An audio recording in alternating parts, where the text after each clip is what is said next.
So I will basically look at PBL and online context from an engineering perspective, engineering PBL and engineering graduation projects. And what I'm planning to cover is to have a quick look at success factors of e-learning systems. And I want to look at that as an introduction to my main topic, PBL within an online context. So I first want to have a quick look at success factors of e-learning systems. Then secondly, the PBL principles we are applying in the School of Engineering. And thirdly, necessary adjustments we had to carry out and we had to implement during the last couple of months. And then finally, I will finish with a few conclusions, especially regarding the future. So the first point, success factors of e-learning systems. Now we carried out a research project partially funded by KFAS and also partially funded by ACK. And the project was related to success factors of e-learning systems in the context of Kuwait, with a special focus on engineering education in Kuwait. Now, I want to highlight two things when we look at this table here. One thing is instructor quality was ranked very highly by faculty and also by students. So there was some clear similarity looking at the results. And the same is true for education quality. So one of the factors that was ranked by the respondents was actually the quality of the education system, which was interestingly on the same rank, on rank 3, when we compare faculty with students.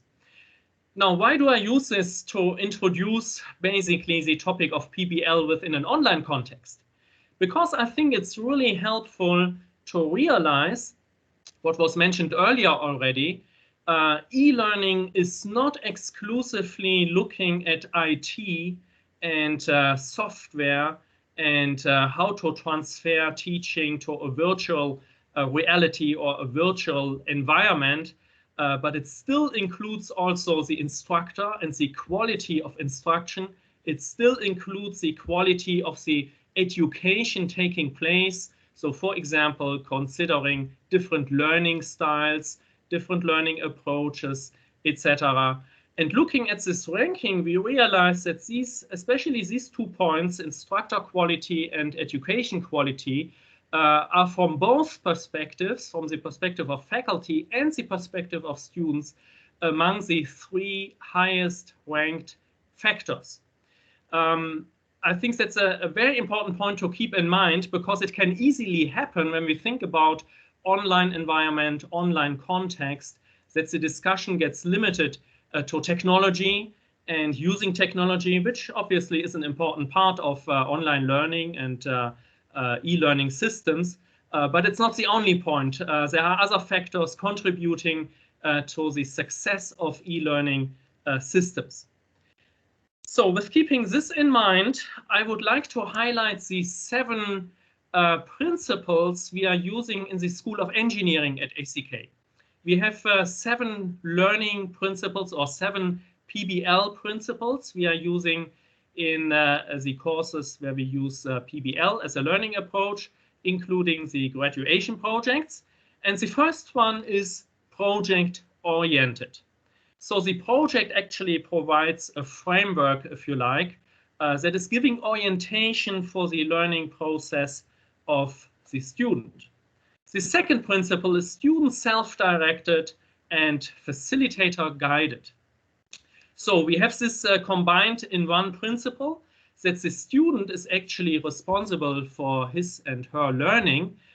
They are becoming managers or directors of their own learning, which also includes that they can choose which resources to use, textbooks, videos, discussions with practitioners, team meetings, etc., etc. But it's also connected with the facilitator, the instructor, who is guiding students' learning. who's making sure that students are not getting off track and gives the necessary guidance to reach the learning outcomes. The third principle is activity-based, as we heard already in some of the previous presentations. Active learning is part of PBL.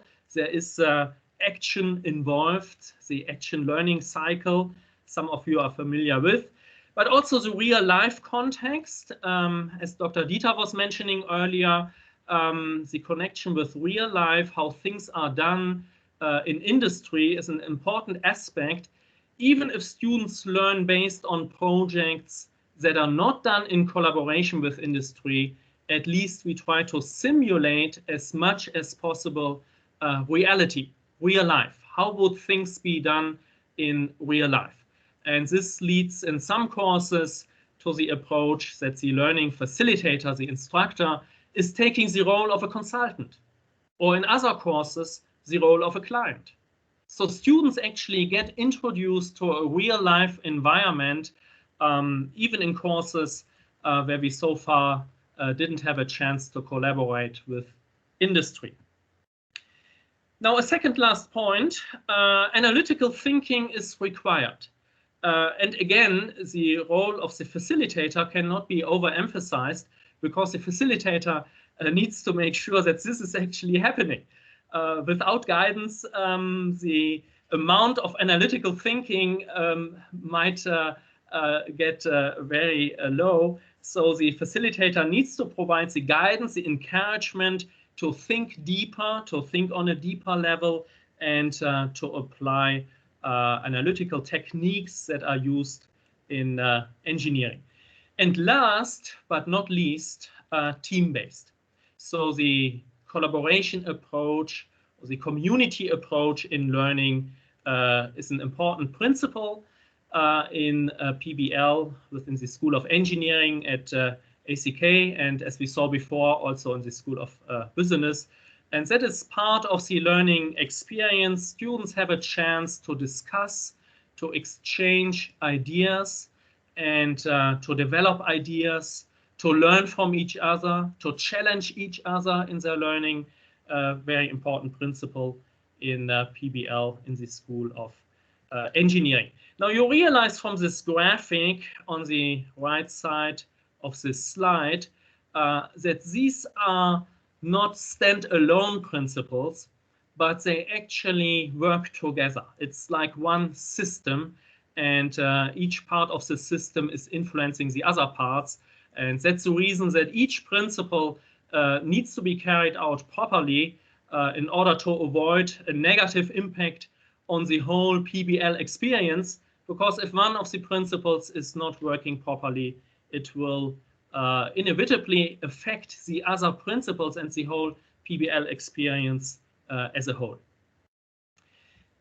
So I want to continue with a question.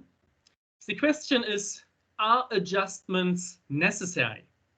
When we move from a face-to-face delivery of this PBL approach, the model I just summarized by the 7 principles, when we move from a face-to-face delivery to an online delivery. Now, obviously, during the last couple of months, we had the perfect situation to answer these exciting questions. What needs to be adjusted, and are adjustments actually necessary? And what happens when we start adjusting things? So the first principle was project orientation. And as I mentioned, a vague and ill-defined project brief is the starting point when we have the face-to-face delivery. And that's actually the same when we use the online delivery. When we practice PBL in a virtual environment using e-learning, that's the same thing. We start with a vague and ill-defined project brief like in real life. So there is actually no difference, no adjustments required, except, and that's important to note, except regarding the physical hands-on activities.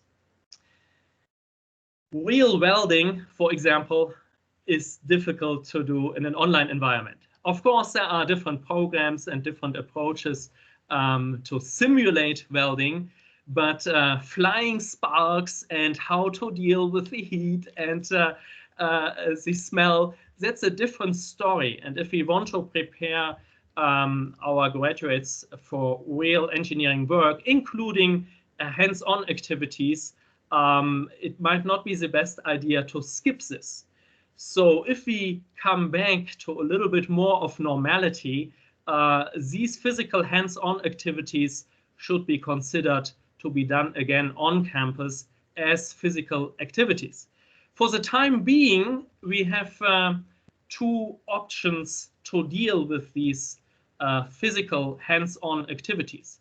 Either we find really suitable simulations where we can electronically simulate these activities. And again, I think from my perspective, this is only the second best option, but not the best option.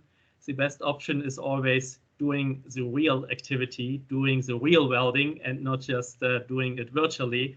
The second opportunity to replace physical hands-on activities would be describing how these activities are done. So including this in the project, that students need to do some research. How is this done in real life? To have a look at some videos describing this, discussing this in their teams, and including this in their final technical reports. So basically describing the production process or the building process of objects and products in order to get familiar with the hands-on activities that are necessary in order to build a specific object. Now, the second principle was student self-directed, facilitator guided. If we move to online, like we did the last couple of months, learning facilitation and student interaction is utilizing online communication tools. So again, this is not such a big adjustment because there is again communication taking place, just using a different channel.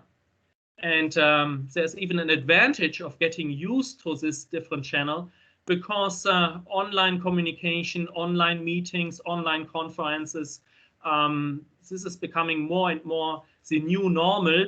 So if our students get used to this already during their PBL projects, it's actually a benefit for them and for their future career. The third principle was activity-based. When we move to online delivery, again, there are no real adjustments necessary except, again, the physical hands-on activities.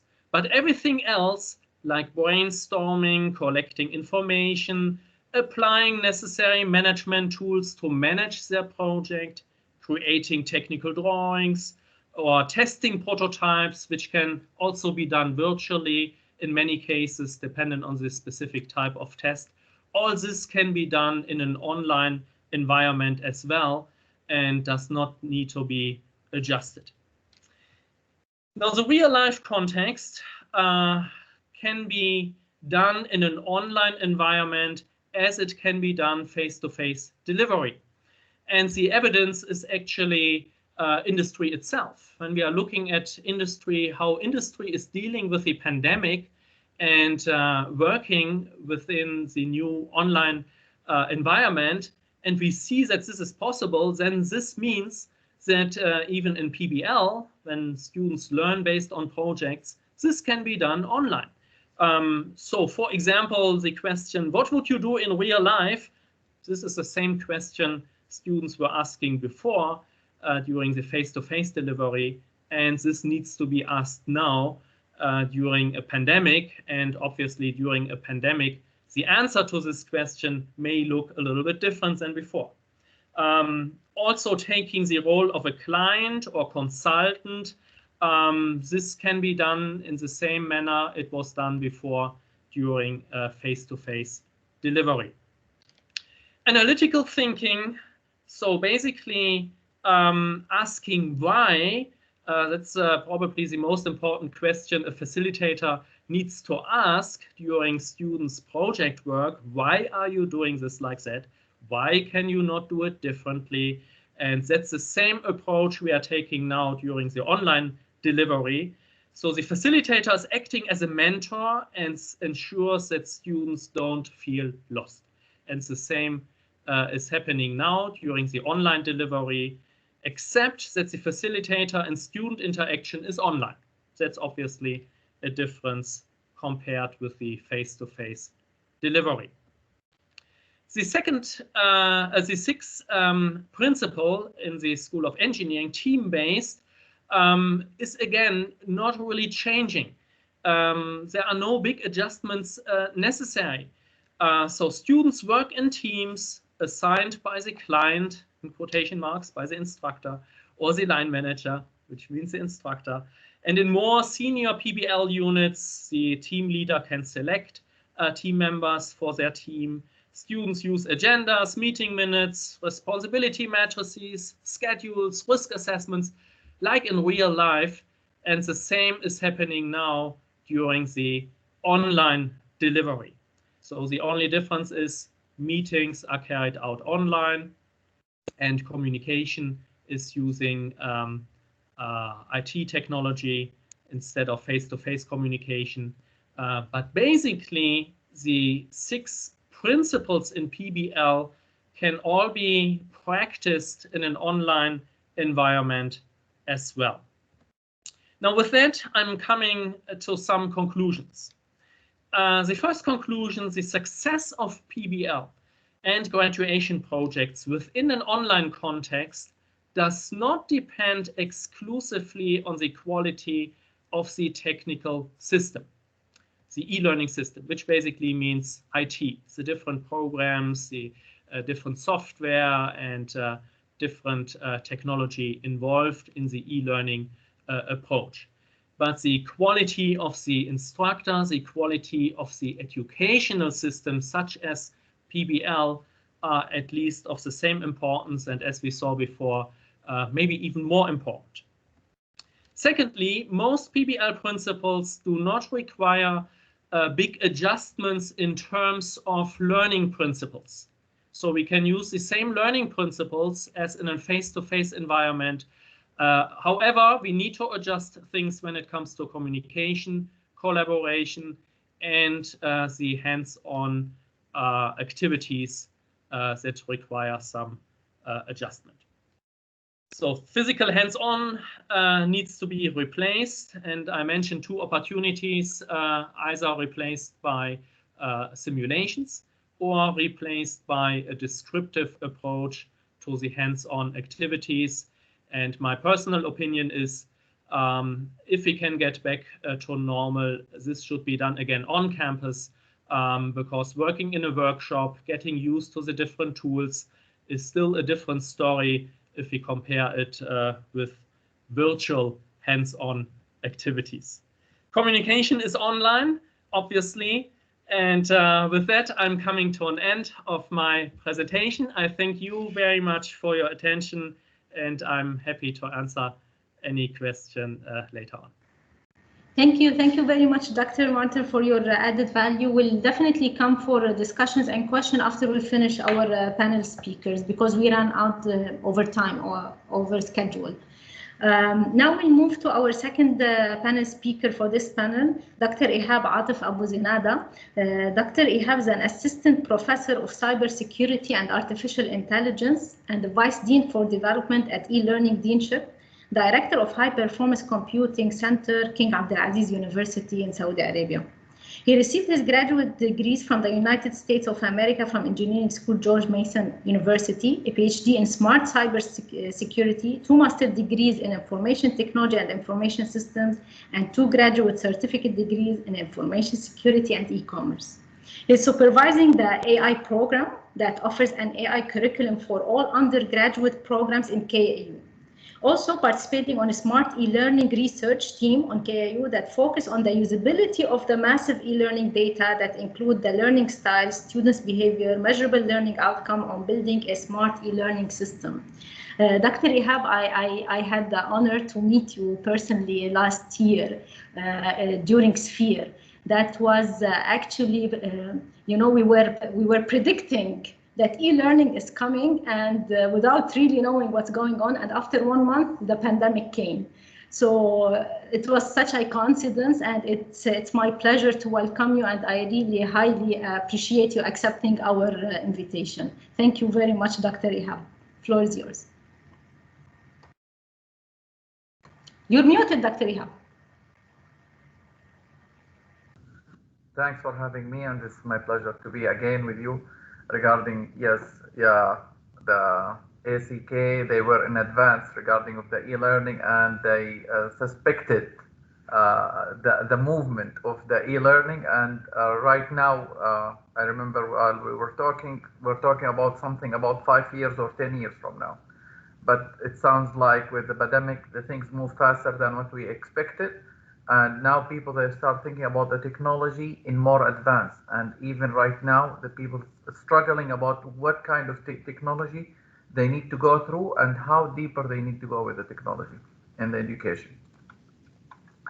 So as everyone went through it, it's almost 1.2 billion children they use the classroom regarding of the online learning worldwide.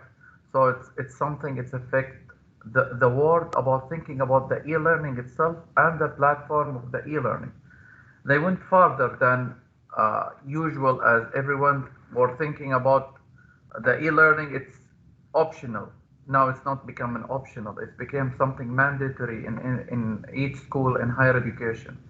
Right now, what we see, and during this struggle and the pandemic, they're using e-learning platform, but they're focusing a lot in the teacher. Teaching the teacher, they get a lot of load in their side about, as we were the speaker, they were talking about the assessment, the material, the curriculums, designing the course, preparing the course. So all of that is in the side of the teacher.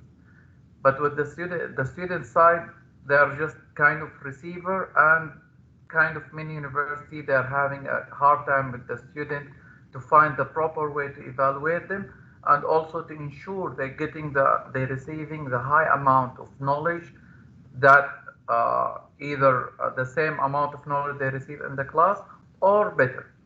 So for developing the education right now, we're focusing about the platform that between the teacher and the student, what the task we could reduce from the teacher side, and also what the task we can improve it in the student side that can reduce the education load and make the knowledge for the student be receivable much more easier. I would say I have kind of choosing like 13 technology type that it can be used in the next few months. I wouldn't say even a few years. That it's gonna make a difference in the education.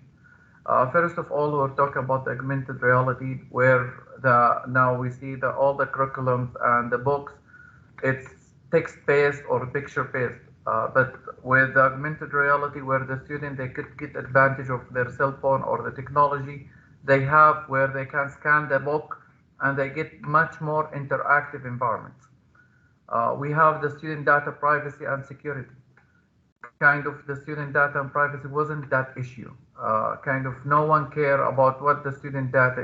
It's limited. We're just talking about the basic knowledge or the basic record for the student.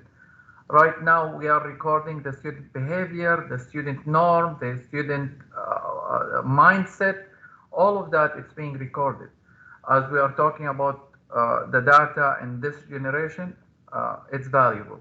And if you would like to change a society thinking or a society vision, you could focus on the student or the young generation to change their mind.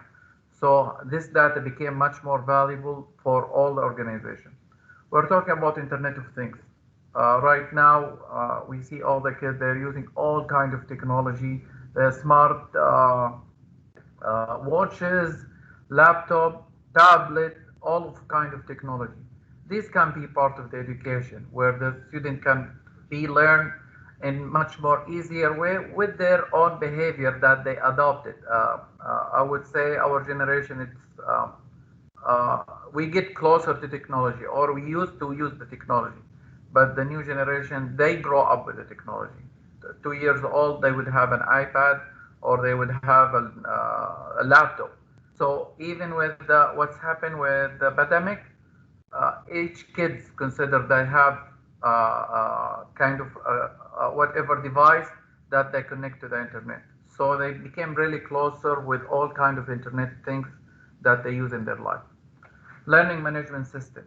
We're talking about learning management system as a static one right now. Most of the systems are static, but we're looking forward for the smart learning management system that they could track the activity of the teacher. They could give some assistance to the teacher. Also, the other side for the student, where they get some learning material that fit with the student, being the learning management much more smarter. Know what kind of material that the student it fit more. Does I need to give the student more of the material to be audience or videos or picture or graphical or informatical? So it's different kind of learning material that learning management system can be improved and reduce the task from the teacher side.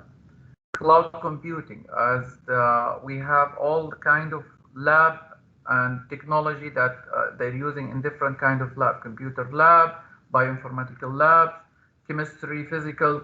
So now all of these kind of being can be used through the cloud computing by using simulators or using different laboratory environment.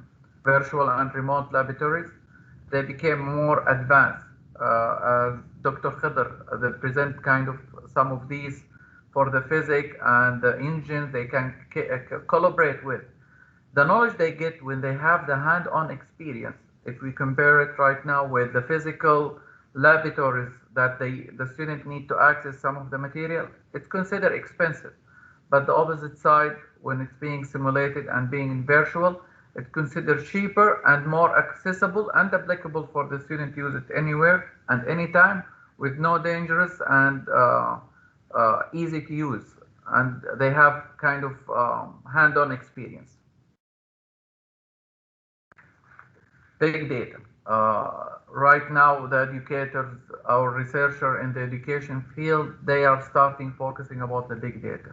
Big data is gonna change the way how the education goes, because from the data you could analyze the behavior. From the data you could realize what kind of education, the type of the material you provide the student, the type of the curriculum that it's have a weakness or have a strong side of it, to discover how to improve kind of the education based on the student needs. The data, this is gonna be further and further. Even the data will be shared between the organization, even if I'm talking between the private sector or the government sector. Artificial intelligence, I think we can go as much as we go with artificial intelligence. It will go further as what expected. As we're talking about personalized learning, as each student in the same class, they have their own way of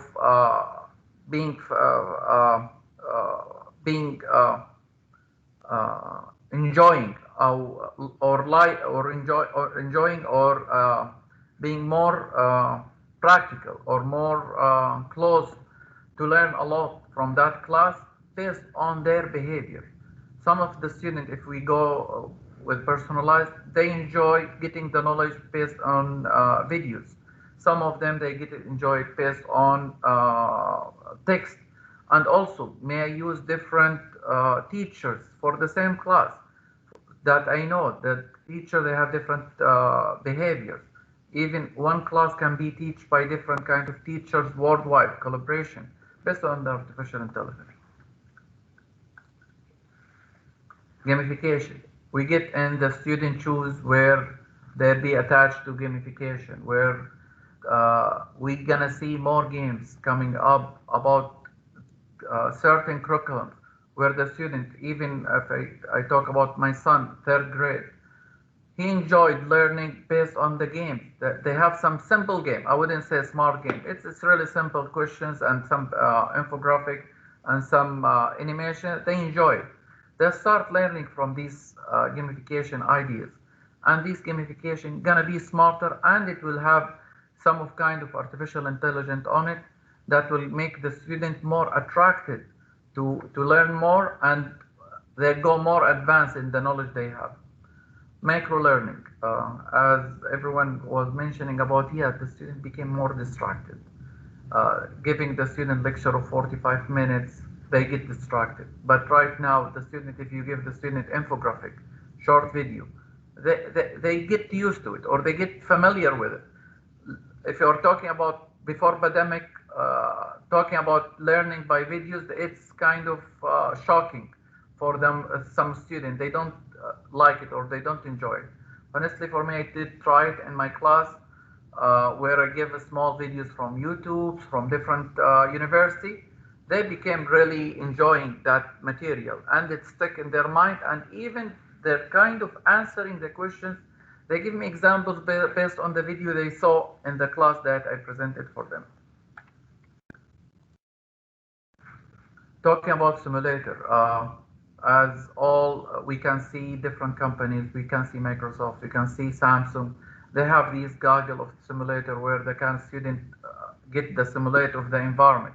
Talking about the 3D, now they are moving for 4D, where the student, while they're getting that sense, even their sensors will be in that area or that environment. They get sense of the area, where the movement, where the kind of the flow of the air, and there is some kind of technology, may they go more than 4D, where they get this, even the smell of the environment, of the smell of the burning, or getting kind of, if we're talking about the aircraft, they get how the heat and the temperature in different environment to be. Interactive textbooks, case studies, so that the student, they will not go back or they will not enjoy going back for the textbook. Interactive textbook, as I mentioned earlier about augmented reality, we QR codes on it, infographics, linked to some videos, and also where it's being like, and they can access it through their iPad, and every chapter or every section, they have some lectures from different teachers, so they need interactive to be more attractive to the learning. So it's a bigger task where that the technology came to help us in that direction. And finally, I would say it's improved the ability to meet the special needs. Before, as I mentioned, it was optional about, we are talking about the e-learning. Now it's kind of mandatory and everyone like enjoying it. So the people with hearing issue, speaking issue, or any kind of special need issue, now the e-learning and the development of the e-learning of the technology, they move stronger, deeply inside that area. It became profitable and kind of good financial income for many organizations, companies. Now they start focusing about these. I was talking about the e-learning in platform, they weren't that kind of attractive environment for many companies. They feel it's that the organization doesn't pay that much. But now, as we saw a simple one, Zoom, we see different on Zoom. Blackboard, we saw different in that one too. So it became really attractive environment for the researcher and for the company and private sector to invest on that direction, which would reflect different kind of education and improve technology. And thanks for listening. I hope you enjoyed different ideas of the technology that we can use.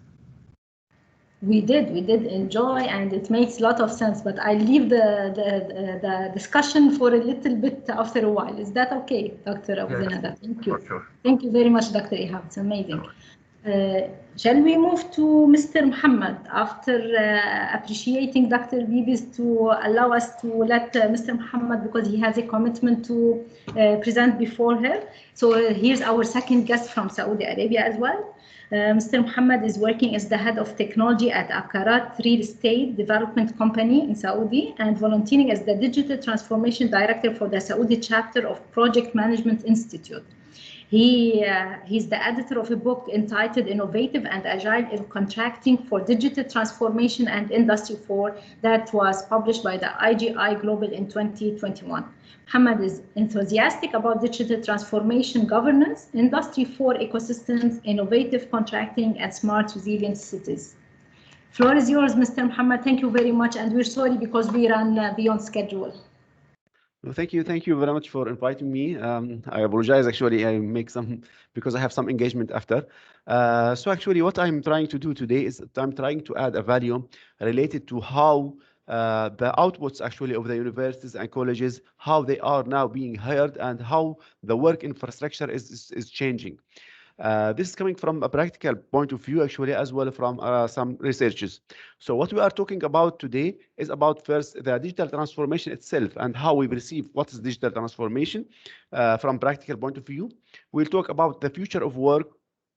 Similarly, we will talk about what's it for everyone, for me, for you. So and also we'll define the gig economy and gig workers who are doing this gig workers. And then we are talking about how we will build the right skills and the right tool sets so that we can engage. The first point I want to talk is about transformation is a must today. And we see this actually in pandemic. Everyone is thinking about transformation. And of course, we need to govern this transformation so it will be a real transformation and a strong transformation map. The other point actually is interesting about digital transformation is we are blurring the lines between digital and physical. As the doctor said before, actually, we have a lot of technologies coming. The simulation, for example, is a kind of blurring the lines between digital and physical. And what this industry or digital transformation do, actually, it is blur the lines so that you can add the thinking mind to the muscles that we have created in the first and second and third industrial revolutions. And when we are talking about Industry 5 that is coming, then we are adding also another piece of artificial intelligence and additional points, actually. This is affecting the future of work, how we work, and it's affecting the future of work in different dimensions. First of all, the work itself is changing. So we see some people working like machines coming inside. We have seen this in COVID-19, the testing machines and cleaning machines and a lot of research machines coming to be hand in hand with humans. We see this in the workforce itself. The workforce is no longer that we are looking about employees who are permanent employees to our organization. We can have employees from all over the world working, and sometimes especially for certain tasks, because sometimes we have very specialized tasks we need certain people to do and to come. So this is very important. And in here come a lot of terms like gig workers, like freelancer, crowd workers, and so we have different workforce. The workplace itself is changing. Usually we have silos. We have finance department working by itself. Another department, technology, is working in another silo. Now it's not anymore like this. And also the culture has changed. And as Dr. Hassam said, actually, the issue that we also now in DevOps, in technology, we say about DevOps. It's the same like what Dr. Hassam said about implementing and training and implementing and testing at the same time. So everything is changing. We cannot wait to design something and to take time then to put it. The question that I need to answer is, what is in it for me? One, is it for the college students, for the workers, and how you need to position yourself so that you can have a position in the future. What we see, the mindset is changing. The mindset of the companies as well, the mindset of the people. So everyone have to position himself to utilize technology, to be wearing multiple caps so that he can fit in different locations. He need to put skill sets. What skill sets are good for him, and the tool sets. What technology, what tools I use, because not everyone will be familiar and not everyone will be happy to utilize these tools. The gig workers, because what's going on actually is I can work certain period of time in certain companies. Some companies will not hire a permanent employee for specialized task, as well some specialized people don't want to be hired because they can jump from one company to another doing specific part, and then they will excel just in this part. Some people looking are for flexible work rather than they having a 8 to 5 work, then they can have work as per their schedule, which will be fine for them. Additionally is the offshoring actually and self-employment, so everyone can start employing and seeing from different countries. What we have seen actually before that is the technology. For example, in 1960, there was no computer workers. Today, the computer workers are around 2% of the whole work force in the world in 2000. Similarly, for accountant and auditors, we see that it's changing since we invent this.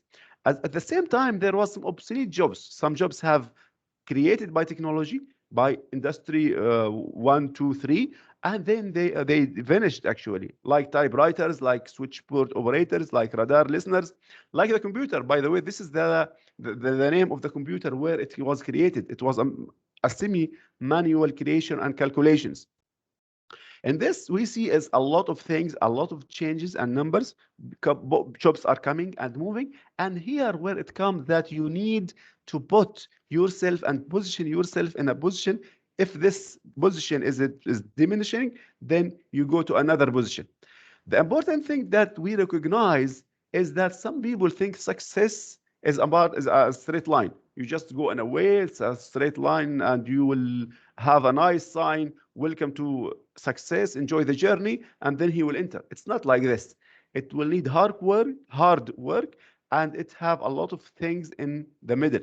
So you have to think about it and to see. And also you need to take the right decision at the right time. Some people may be not recalling that Digital was the largest computer company in the world. And it was its fault that Ken Elson, its founder and CEO, said once in 1977, actually, he said, he don't think that we need a computer at every home.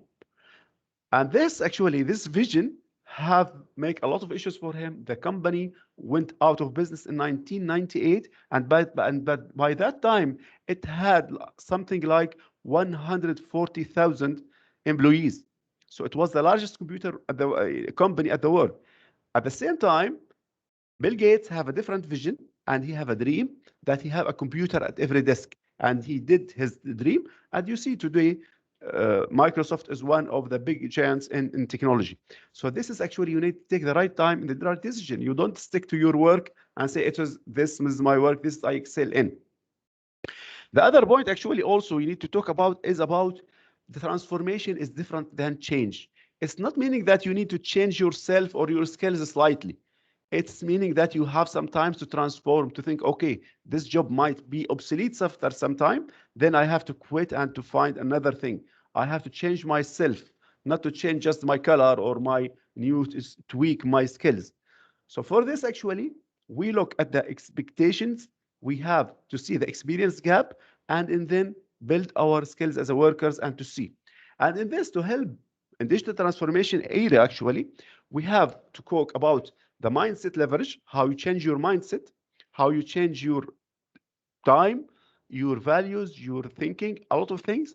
You have to think what technology will help you in doing this so that you take the right technology for you.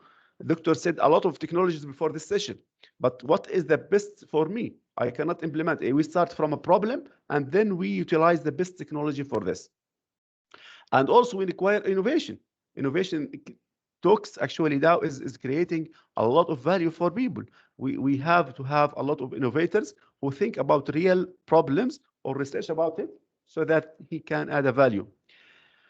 What is happening today actually is that gig workers today in 2019, it was around 30% of the US workers are not full-time workers. But as we are talking into pandemic and after pandemic, we are expecting this to increase because we see that a massive increase in the remote workers, and part of them actually is a gig workers who will remain like a gig workers or remote workers even after the pandemic went. What is a gig worker? Gig workers. What is a gig worker? Yeah, it's gig workers actually is the workers who like this actually. This is the slide. We have the highly skilled professionals who will work for certain tasks and will not be fully employed staff. Some of them are crowd workers who are doing some technology parts or some activities as part of the group. Others are volunteers who are working for certain organizations as volunteers to add value. And part of them is part-time contractors or workers who are doing certain things. So what this does is gig stand for? Is that well, I'm not sure about it, to tell the truth. But it's like an acronym was in 1995, I think it was there. Thanks.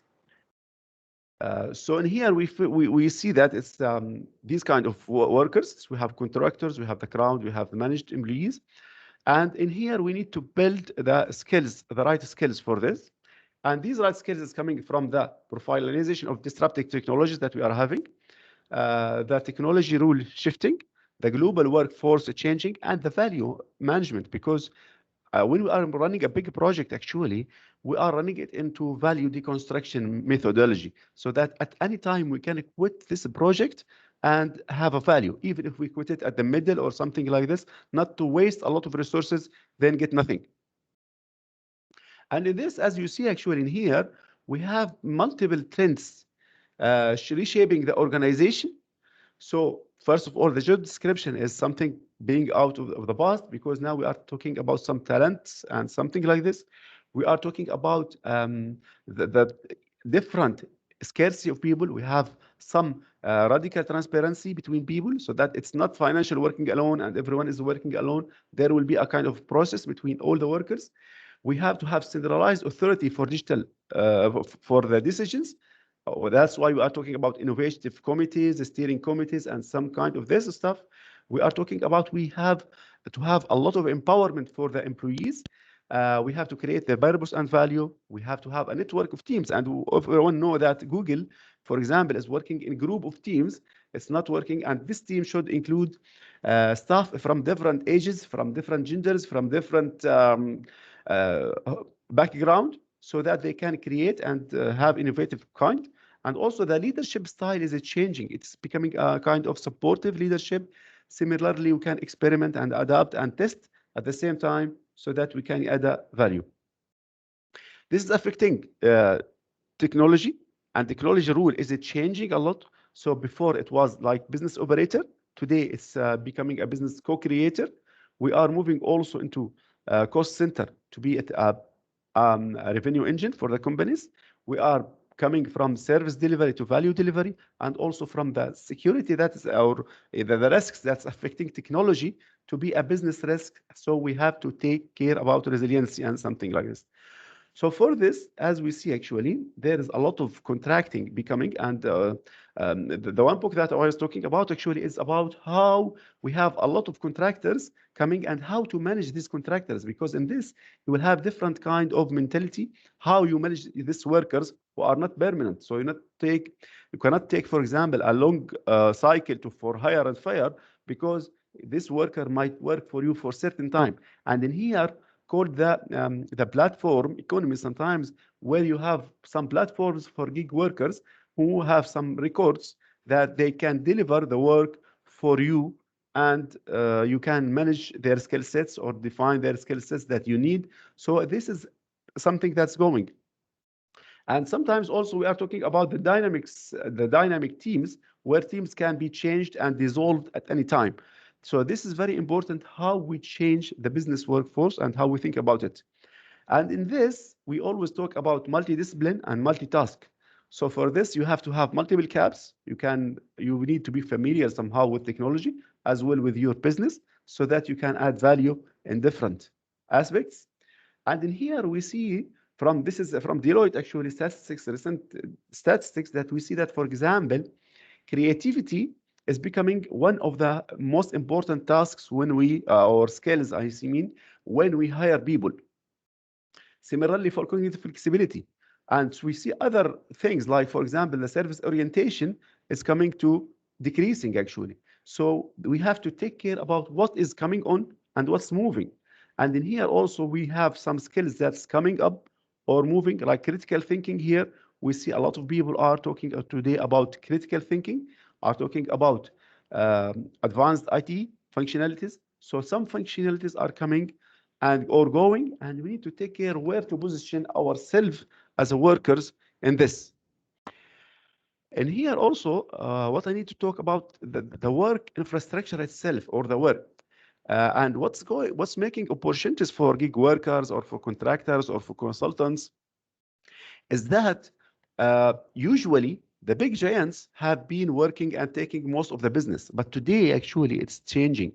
when we are talking about this yellow rays, and this is PwC definitions actually, we have the yellow word is that sometimes the human comes first. So in case you need some certain skill or certain activity, then you can find someone, even an individual, who can come and do this for you. This is for the red word, we have someone innovative. So you can hire someone innovative for a certain period of time or for certain committee who will do something for you, and then he will quit as well. But of course, there will be some green company wars where we will have a kind of traditional workers, and you kind of have a kind of integration, and then you have the blue world where you have a big corporates, and of course, like for some industries, it's still you are looking and waiting for big corporates to orchestrate the full structure, the full business, and then you have a lot of other activities or workers who can be orchestrated and can be designed. So it's what we are trying to do actually is the message that we are talking to business leaders today is that everyone will have to act today to invest in his either students, to invest in his people, workers, or even everyone need to act about himself and to see where to position himself, to put himself into the nice place that he is planning to be after some time. Because we have some automations, some jobs will go, but of course the new jobs will be created. As well, we have to be very focused so that we understand where we position based on our talents. And also, we need to try it now, actually, and to have a change, a big change, not just a small thing to start with. So this is the gig economy, that's just a definition. It's like the people who are deliver and quit. They will not stay for a long time. They are experienced and interested in doing certain work at certain time, and also to have the open data platforms that to hire such kind of people and to manage these people, because they will need different tasks, different tests or something like this. And in here, of course, this is affecting the selection of employees, how we select the workers, how we fire the workers, how we train the workers. And this is very important. It's putting a lot of challenges as well. How do we make these contractors for this? How we make the governance structure? So we have to take care about these points as well. When we are hiring these kind of workers, we are talking into different tests for these workers, like the innovative personality assessment. There is now quite a few tests about this. We have to have some technical assessments based on what you need and what you plan to work. We have to have aptitude test, because the worker who is working today for you might be working for another thing later on. So we have to have someone who is creative, and also that the dark personality, because some people will have something that will not enable them to work in teams, dynamic teams.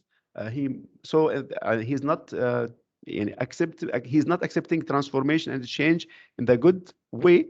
So we need to have to see how these things are coming up. And this kind of contract issues, and this was a summary of my book actually about how we manage these contractors. So this is very important thing because it's a short employment time. So we have to measure their performance in different way. We have to train them in different way. We have to engage them in different way. So this is actually why we do it. What is this? This is my last slide actually, and this is what I need to stick in the mind actually, is a transformation is not a change, it's more than this. So everyone have to transform himself to have a work for him. And then we are talking about gig economy that is growing and with temporary workers. And then we are talking about digital transformation, exploring the lines between digital and physical. So we have to have additional skills and additional tool sets. And the last thing is that innovation is important and is required. So we have to innovate, and we have to create innovators, output innovators everywhere. So that's from my side. And I apologize, actually, I have to leave after a while. So in case you have a quick question, I can take it for the time being. Thank you very much, Mr. Muhammad. This opens a big area of research for our graduates. When they graduate, what's the job market is waiting for. I need to move forward. Thank you very much for your added value. I'm not sure if you'll be here for the discussion, but I need to move forward because we're also late on Dr. Bibi and our professor and our keynote speaker from MIT US. So Dr. Bibi, Dr. Bibi Al-Amiri is doctorate of medicine. She had completed her general psychiatry and subspecialty training in child and adolescent psychiatry at Harvard Medical School affiliated hospitals.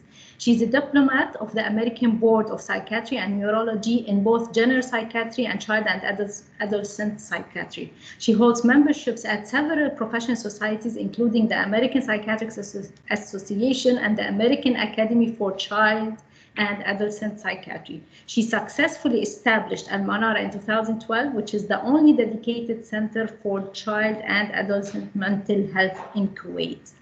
Dr. Bibi, first of all, I would like to thank you for accepting our invitation, and you are from the few female presenters today. We really appreciate your time. And you know, here comes, you know, we've been talking technically what are the new teaching strategies inside our classrooms, what e-learning has provided challenges and opportunities, but we are missing the main, I think, drawback of e-learning, if I may say, which is the interpersonal communication and the psychiatric effect that the COVID-19 had on everyone, students, faculty, admins, leaders, everyone.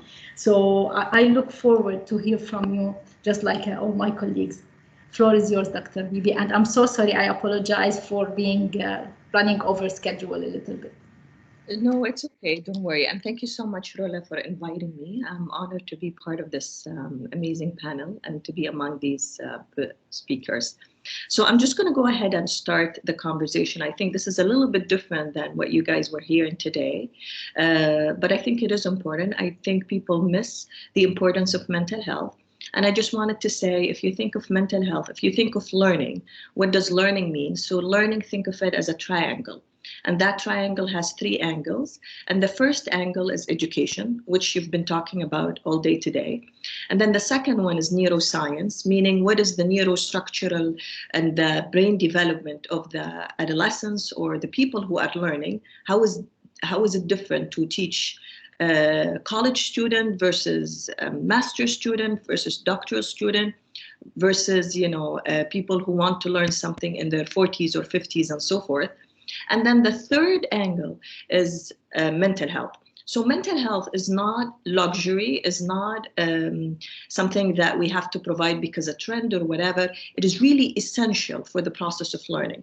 So for you to learn, you have to have education, neuroscience that supports the learning process, as well as mental health. So this is very important for you to remember. And again, I'm going to say it again. I want you to imagine a triangle. For you to achieve learning, you have to have education, neuroscience, and mental health.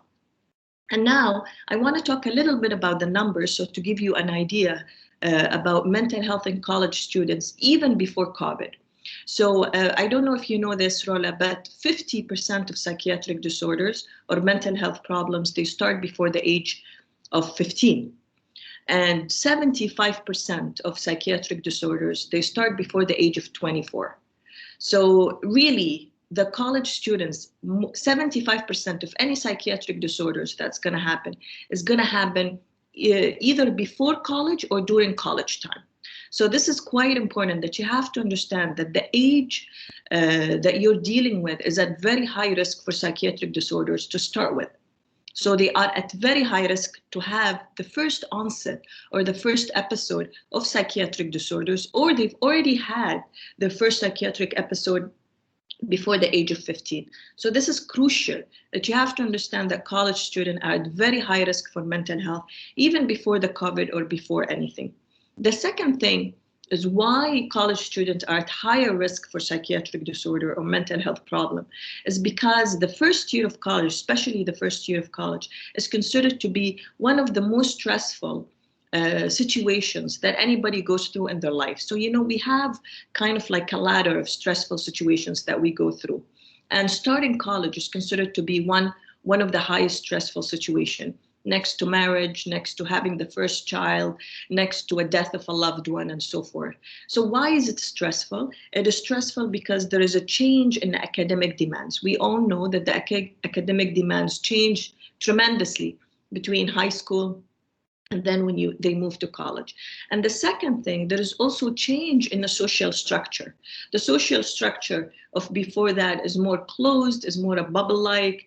You're really surrounded by few friends and neighborhood. And now you're getting all of these people that you're working with from different neighborhoods, from different backgrounds. And again, you're also dealing with mentors that is very different from teachers. So now this is a relationship that considered to be a social support system for the students in college, which is their relationship with their professors because here you start developing what we call a mentor or a role model. This is very different from teachers because now you aspire to be like that professor or that, teacher in college, which usually you don't have when you're in high school. So this is again a different social support system. Again, in Kuwait specifically because of the culture, a lot of people move from very closed communities like schools, whether it's co-ed or it's not even co-ed, and then they go to that big world of college. It's a big social transition that they have to deal with, and they have to learn. It's as if like you're learning as a toddler how to embark into this new social, adventure when you have to deal with boys and girls and professors and people from different backgrounds and people, because as you know, being in a neighborhood, it's very different. When you're in a neighborhood, you're dealing with people from that same neighborhood. So most likely you'll have a lot of common when it comes to their cultural, expectations and cultural understandings and so forth. When you go to college, this is a bit different. So you have to mature socially to understand the diversity. And in Kuwait, this is even bigger because it's a bigger transition for a lot of people. And then the other thing is the transition from complete dependence, because as we all know, there is our way of teaching in Kuwait. It's a very traditional way of teaching when you're spoon-fed, when you're in high school and middle school and so forth. And it's completely dependent on the educational system or your guardian or your parents. And then you move into partial independence, at least not full independence, but you move into partial independence when you have to choose your subjects, when you have to consider time management, when you have to consider what you want and what you don't want, what you like and what you don't like for your electives. All of these changes are considered to be very stressful transitions for the adolescent at that age. As you know, college students are still adolescents at their mid-20s to late 20s. So, and now they have to make decisions, they have to, build a little bit of social inhibitions, control their impulsivity and so forth. This is a lot of transitions for them. And that's why college is considered to be one of the most stressful situations that anybody goes through in his lifetime. So regardless of COVID, college students are at a very high risk for psychiatric disorders and for mental health issues.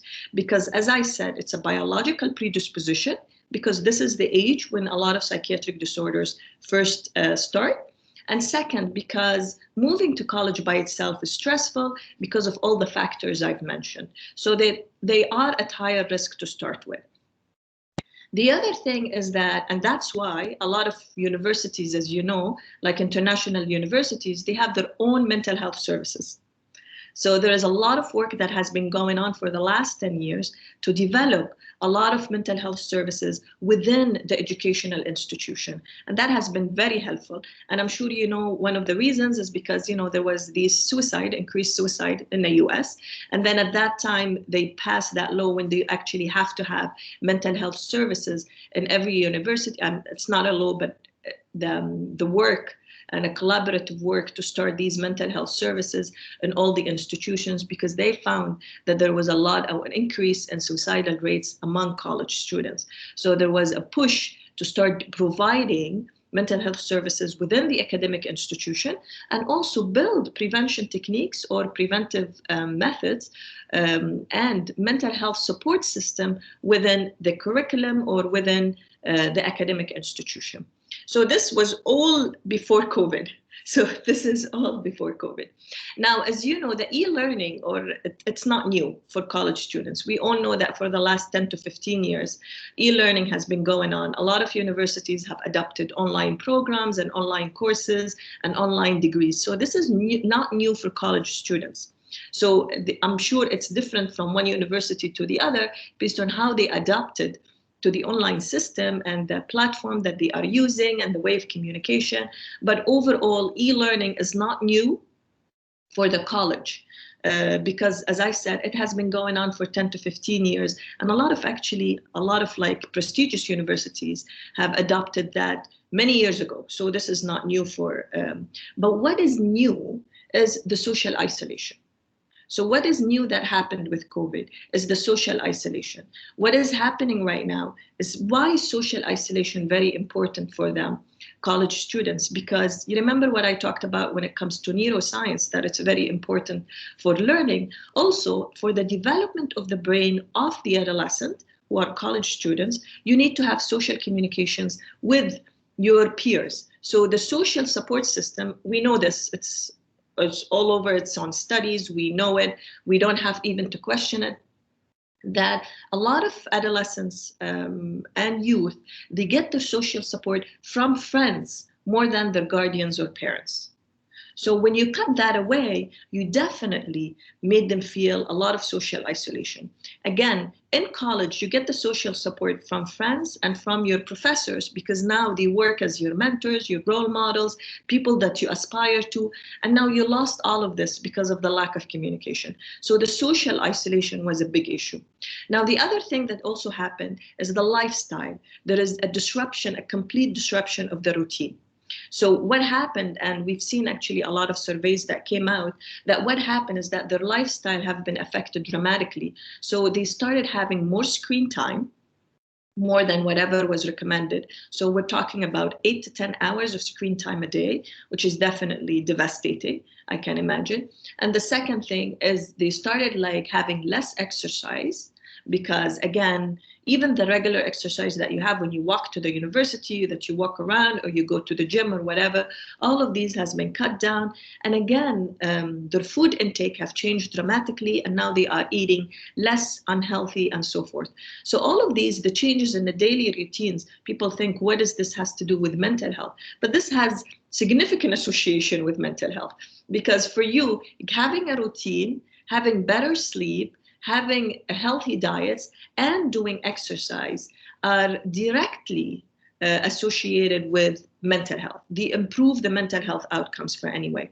So not only they've been socially isolated because of the COVID, but also their daily routine have been disrupted, their lifestyle because of the food, because of the exercise, and because of the sleep. All of this is affecting mental health as well. In addition, that they lost the social support system, which is, as we said, the friends and the professors. And in addition to that, there is a lot of uncertainty and lack of control. What does that mean? That, you know, part of our mental health is based on our ability to control things. And sometimes when we don't have the ability to control, we lose our mental stability. And therefore, giving the students what happened during COVID is that there was a lot of uncertainty and lack of control. You have no control on what's going to happen tomorrow. You have no control in your attendance or whatever. And at the same time, there was a lot of uncertainty in when and what is going to happen next year. So all of this definitely negatively impacted their psychological health. Now, when you want to talk about, so this is all, you know, we're talking about our expectation of what's going to happen. So what about the studies? So there were actually few studies that have been has been done since COVID started. And unfortunately, a lot of these studies actually prove our expectation that there were negative impacts of the COVID-19 and the isolation in a lot of the college students. So what did these studies say? So most of these studies, they showed almost doubling of the rates of depression and anxiety among college students. And women were actually more affected with, females were more affected with the depression. We know that women are at higher risk for depression and anxiety anyway, but even the COVID affected females more than males. And the second thing, so depression and anxiety have increased, and also a lot of college students have reported low motivation. They've reported low ability to concentrate and focus, and low ability to maintain contact with or to do their schoolwork.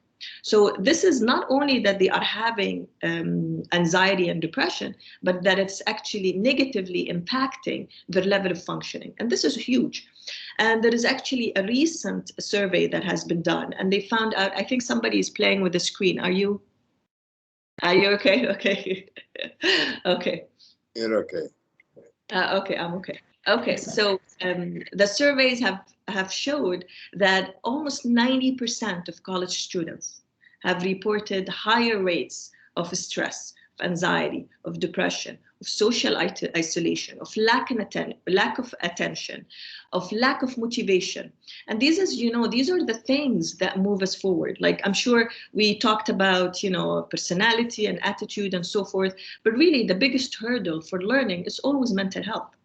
You've seen, I'm sure you've seen these very smart kids, and they have a lot of things and they have a lot of potential, but they can't really get the best of their potential or make achievements that is equivalent to their potential because of the mental health issues. So this is very serious when we have 90% of the students, of college students where they did the survey, have been reporting mental health issues. And more than 50% have reported that these mental health issues had significantly impacted the level of functioning.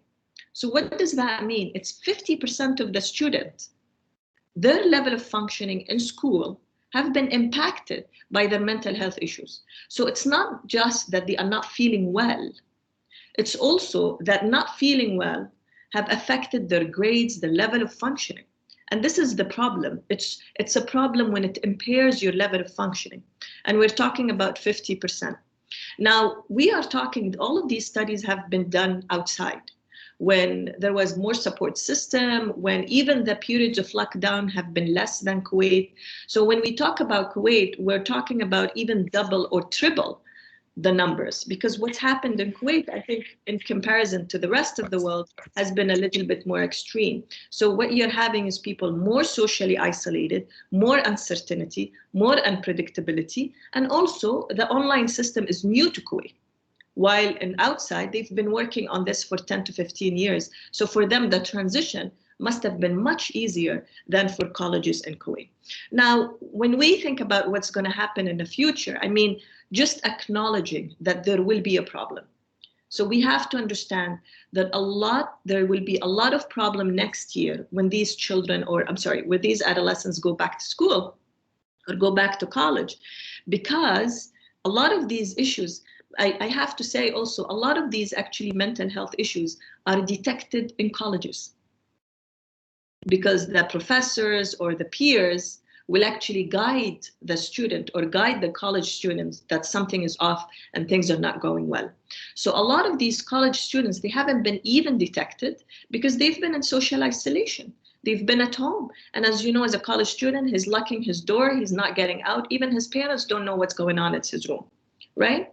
So what's happening is that, first of all, you need to detect them. So what's going to happen next year is that what's going to happen is either they're going to be detected because of level of functioning that's going to be deteriorating, and you don't want to wait for that, or they're going to be detected because they will come forward and they will tell you at the beginning, I can't do that, and so forth. And these will be the minority. But a lot of people, their level of functioning will be affected because of the because of their mental health issues. So the first step is to acknowledge that there will be a problem. And number two is to try to provide services. And you have to provide services that match the needs, but you don't know the needs because you didn't assess it. So most of the time when we say about providing services, the first thing we do to provide services is to assess the need. And right now, we don't have any way of assessing the need in Kuwait. So what we should do is to try to follow at least what has been done outside. So from what I told you, from the studies that have been done outside, that there are 90% of the students are going to have mental health problems or mental health issues. So we have to be prepared for that. although I think in Kuwait it's going to be even higher. So we have at least to be prepared that we have some sort of channels or avenues for these students to seek, first of all, to come forward with their mental health problems, and this by making it a more safe and comfortable situation for them to come forward. And second, we can also provide these services if available. And the last thing is prevention. So what you have to do is to try to actually, starting with very simple things, which is, as I said, healthy lifestyle. So try to get them back to a healthy lifestyle, encourage them to do that, monitor it, make a lot of programs in the college to at least encourage these students to follow a healthy lifestyle, and then give them some prevention technique when you have group therapy or group support or support groups where people can talk freely about their problems, and to try to detect these problems as early on. I think I ran out of time. This is my last minute, but thank you again, and I'll be open for question if you need me. Thank you very much, Dr. Bibi. What do I say? I just wanted to say, what to say? It's not just about the college students. I think everyone went through a lot of mental challenges and psychological challenges through this COVID. We thank you very much for accepting our invitation and for your time, and sorry for the delay. I hope you'll be with us for the discussion after we listen to our last keynote speaker, Professor Ed from MIT, and then we'll open the floor for questions. Professor Ed, oh my God, Professor Ed. Professor Ed, we've been just struggling to find the proper time because he's from the US, and supposedly he was supposed to present at 2, which was 7 a.m. And guess what? We let you wait 1 whole hour. How much I should apologize, and I hope that you accept my apology. So first of all, Professor Ed, I'm so much honored and to have you here with us today. You sent me and you told me that I should call you Ed, so I'll do this. So Ed is the 4th professor of engineering and the professor of aeronautics and astronautics at MIT. Dr. Crowley's research focuses on the architecture, design, decision support, and optimization in complex technical systems subject to economic and stakeholder constraints. His work spans theory and practice, ranges from fundamental work on the algebra of systems to application on numerous space systems. These have included Moon, Mars, human space flight systems, launch systems, NASA, NOAA's Earth Observing System, and NASA's Space Communication System. Professor Crowley is a fellow of the American Institute of Aeronautics and Astronautics, AIAA, the Royal Aeronautical Society, and the International Academy of Astronautics. He is a member of the US National Academy of Engineering and of the National Academies of Sweden, UK, China, and Russia. So now we are US, Sweden, UK, China, Russia. Crowley has been awarded 2 honorary doctorates. One of them is from Chalmers. He was the co-founder of the International CDIO Initiative. So in the morning, we were talking about CDIO, and here's the father of CDIO with us. Thank you very much again, Professor Edward, for accepting our invitation, and the floor is all yours. I think Professor Issam would like to welcome you as well. Professor Issam, would you like to welcome Professor Ed? Yeah, I would like, hi, Professor Crowley. I would like to welcome you to the ACK. In fact, we talked about this event when we were in Singapore together, and also when we had the meeting in Russia. When ACK joined the CDIO initiative. We are very proud that you are with us today. Thank you very much. Thank you.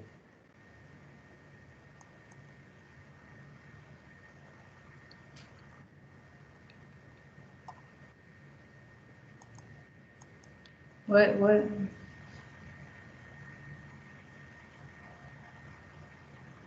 You must be muted. Yeah.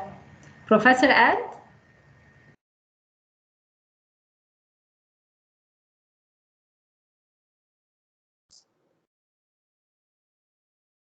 Lovely silence. And the rest is the engine of economic growth. Okay. Yeah. How's that? Yeah, good. And you can see the screen okay? Yes. Yeah. Okay, well, thank you all. It's a pleasure being here today.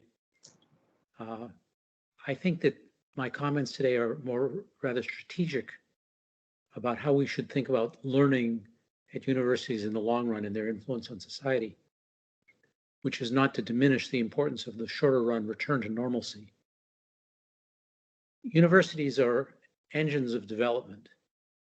Oh, just go back to the first slide, please. Engines are universities of development. And today I'm going to talk about economic development because it's a topic I've worked on for 25 years. That does not diminish the importance of universities in public health, as we just heard about, in culture and in society. But today we're going to talk about economic development. And the key idea of the talk is on this slide, which is why I wanted to go back to it. Making knowledge exchange work. We have developed a model which suggests that the key weakness in the ability of universities to influence society is the practice of exchanging knowledge from the university where it's generated to society. Making knowledge exchange work, that's the goal. Next slide.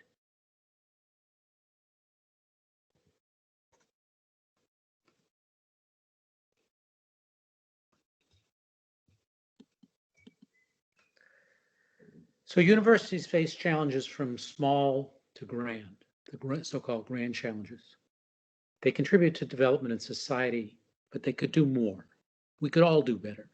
And there's, in view of the enormous resources that are invested by peoples and governments in universities, we really have to do the best we can. We're all trying to do better. We're trying to support the social and cultural influences of the university, and particularly the economic development and the issues associated with public health. Whether an individual university decides to go down this route of being more explicitly impactful is the choice of the university. But for those that elect to, you need a roadmap and a set of building plans. You know, when your youngest research student walks into your office and says, I'd like to do research on a topic, particular topic, you say to them, have you read the literature? And we need to be just as professional in our view towards designing education as our view towards designing research. Have we read the literature? So that's the attempt to contribute that we've made. Next slide. So this is a rather simple model of how knowledge flows through the value chain that starts with the university. If we start on the right-hand end, these are what we're seeking as the outcomes of society. We're seeking economic, social, cultural development with consideration of environmental and social sustainability. How do we get that influence on society? Well, we start by, on the left-hand side, by assembling a team of faculty, students, administrators, plus facilities and funding. And we work within the university on these three broad domains of education, research, and what I'll call catalyzing innovation.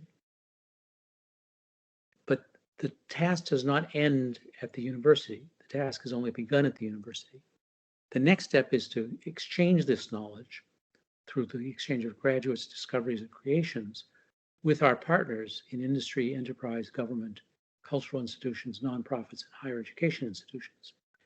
This is where the impact on society really occurs, not within the university. So we have to think about and lay plans down for this process of exchanging knowledge with partners so that they are able to have this impact on society. Next slide.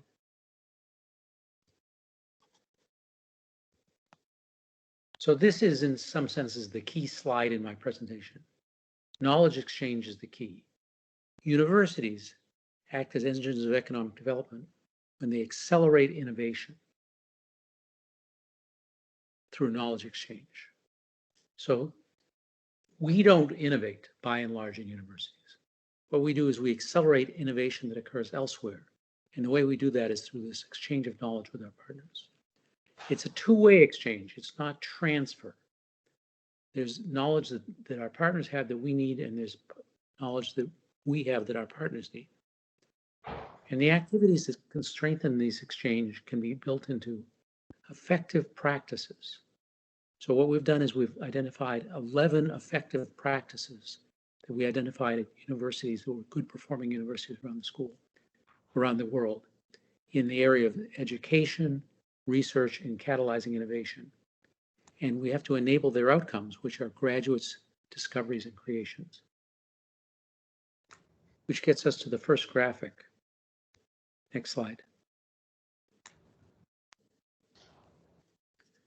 You can imagine the outcomes of a university in these three, what we call academic domains. There's the first one, that's where universities started long ago in history and traceable to Bologna in Western Europe. The education of people, the transfer of knowledge from one generation to the next. There's research. Research is about discovering things that have always been. That's the definition of science, scientific research and associated engineering science. And there's a third domain, which has become increasingly important in the last half decade to decade, which is catalyzing innovation. It's not discovering things that have always been, that's research. It's creating things that have never been before, that's innovation. Making something new, from the Latin root novus. So what are the means of knowledge exchange? There's talented graduates who leave education. I had a friend of mine who said, he was on the faculty at Harvard, he said, the most effective knowledge exchange mechanism of Harvard University is when the parents come after graduation and pack up their kids and take them home, take them to their next job. The students are interns, employees, and entrepreneurs. Research has a different mechanism of knowledge exchange. It's the traditional research method, publications, discussions, joint projects, personnel exchanges. Catalyzing innovations has all of those, plus things like IP agreements, intellectual property agreements, artifact exchange, startups, consulting, and the like. So the message is that we have to think about the university in these three domains of education, research, and innovation. We have to think about the mechanisms of knowledge, and we have to build these mechanisms of knowledge exchange into the design of our university programs. That's the main idea. Next slide, please. So this is our actionable agenda. This is the agenda that we lay out in the book. It's got 3 steps. First, a systematic approach. We need to be not casual about this, but systematic. We have to identify our partners and stakeholders and their needs. We have to consider these needs. And we have to proactively create a proactive process to exchange outcomes. This is not going to happen by accident. It's going to happen just as a good lecture or a good course, a good research project is going to happen through concerted, concentrated effort and benchmarking against others who do it well.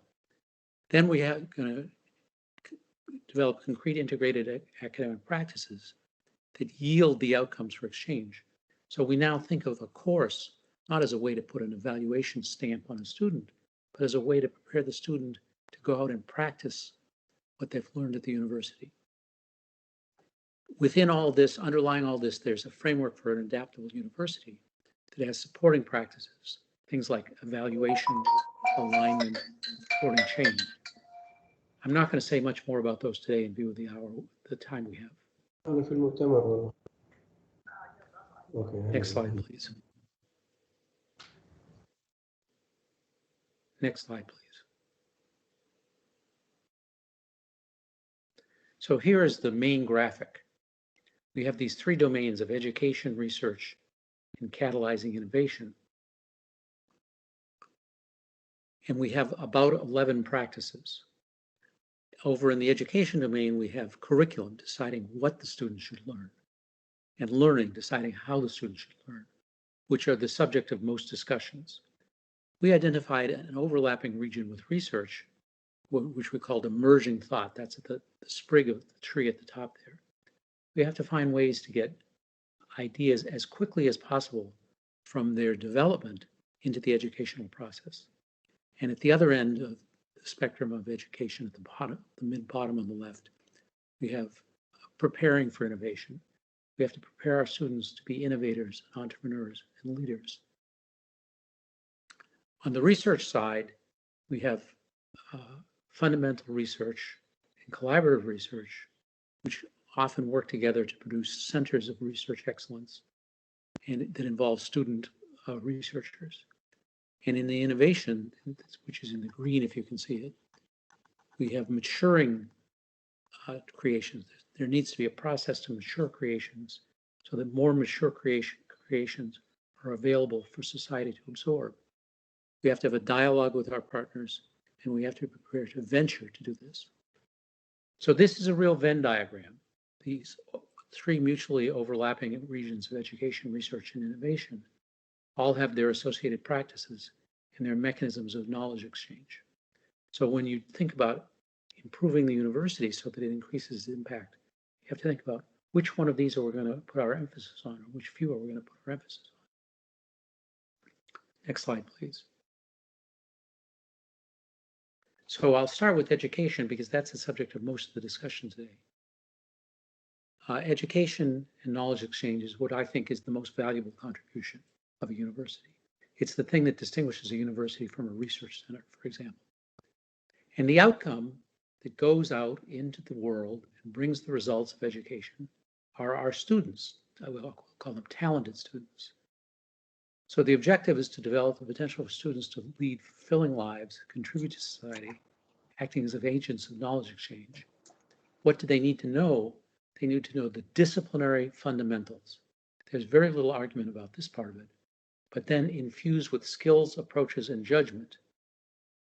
And in the next bullet, we find again essential life and professional skills. The skills agenda is very important and very real. If we prepare students with the knowledge, but without the skills to apply the knowledge and do things, we're just not having the influence on society that we can. So I was very heartened today to hear some of the discussion about skills, approaches, judgment, life and professional skills. By the way, I never use the word soft skills. It seems like that confuses people. Next slide, please.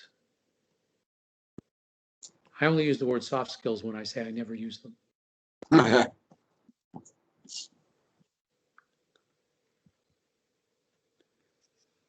So one of the 11 practices is the integrated curriculum, and I'll use this as an example, and then go on to talk lightly about the other practices. So integrated curriculum is about setting learning objectives informed by stakeholder input and deploying integrated curricular elements, including projects, courses, and co-curricular experiences. In other words, it's the whole curriculum. It's when they're in class, it's when they're working with their colleagues, it's when they're doing projects, it's when they're doing co-curricular experiences. And we do this design of curriculum, most importantly, by engaging with communities of stakeholders. If you get a group of professors around the table to design the curriculum, you've only done half the job. You have to get not only the people who are going to teach, but the people who are going to welcome the graduates to their work sites. That's the community that should meet to design the curriculum. We should have interchangeably courses and projects, whatever it is that's needed to meet the learning outcomes. So I'm a full supporter of project-based learning, particularly as we were described earlier this afternoon. What's the piece that's often missed here is the fourth bullet, the bottom bullet, is encouraging co-curricular activities. We tend to keep track of the formal curriculum, not what we call at MIT the hidden curriculum. The hidden curriculum has things like on-campus research and innovation, internships, pre-professional and off-campus experiences. These play an enormous role in forming the student, and we have to explicitly consider them in the design of the curriculum. Next slide, please. So here are the 4 practices that have to do with education. The integrated curriculum, as I just discussed, courses, projects, and co-curricular experiences. So the students graduate with fundamentals and skills. Teaching for learning. Teaching for learning. Learning is the emphatic process. Active experiential and digital learning, so the graduates leave with deep understanding and self-efficacy, the specific self-confidence that they can apply the knowledge they've gained. But we discovered these two are, I think, relatively well understood, and much of CDIO, for example, touches on the integrated curriculum and teaching for learning. But what we discovered is there's a significant amount more in the educational domain prepare students for being agents of knowledge exchange. The first one of those two we called education and emerging thought. Universities are creators of knowledge, and universities all over the world are creators of knowledge.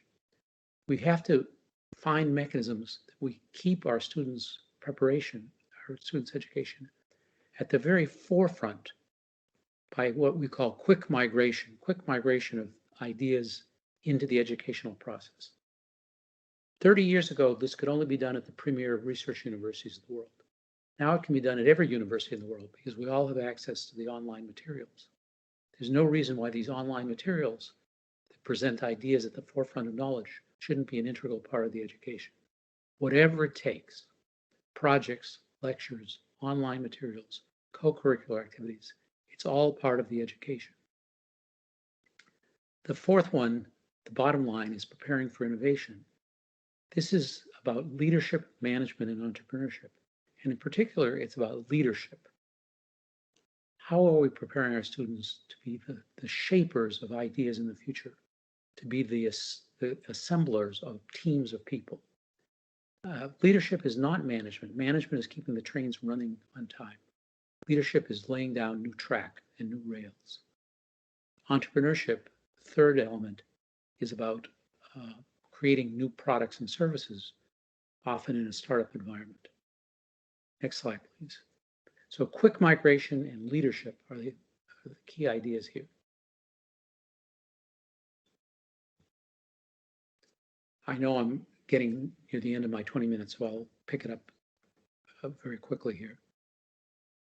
There's research, which has impactful fundamental research, collaborative research, and the one I'll push on is centers.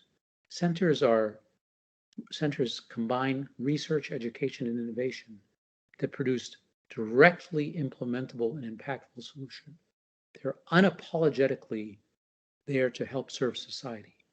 So the university needs to view a portfolio of its fundamental and collaborative research among scholars and its centers that go out and reach out into the community and help solve problems.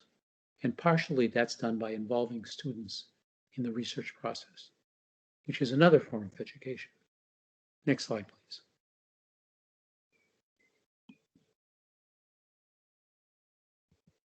This is just to remind you where we are. We've talked about education and research, and I'll just say a few words about catalyzing innovation. Next slide. There are three more practices that have to do with catalyzing innovation. And to the best of my knowledge, no one has ever cataloged these practices. I've done it in my career, by the way, because I've had the opportunity to help start several universities. I'm what you might call a serial academic entrepreneur in Bali, in Moscow, in an institute of Cambridge, this International Space University. So when you're an innovator in education, you have to think about bringing some formalism to how you start up universities. The main idea here, I think, is about maturing discoveries. What we've discovered over and over is that people who make inventions at universities don't think much about scale, don't think much about ramp up. So there's a gap, and we need to fill this gap by creating at universities and in industry and national labs this maturation process, maturation in market understanding and maturation in technology, so the things that are invented at universities can move smoothly to their impact on society. Next slide, please.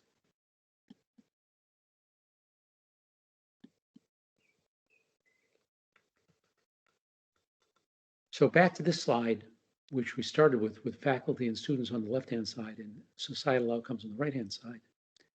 Understanding the university, we have to understand its stakeholders, its the culture of the university, the strategy and the governance, as well as the faculty and the fundings and facilities, and the students.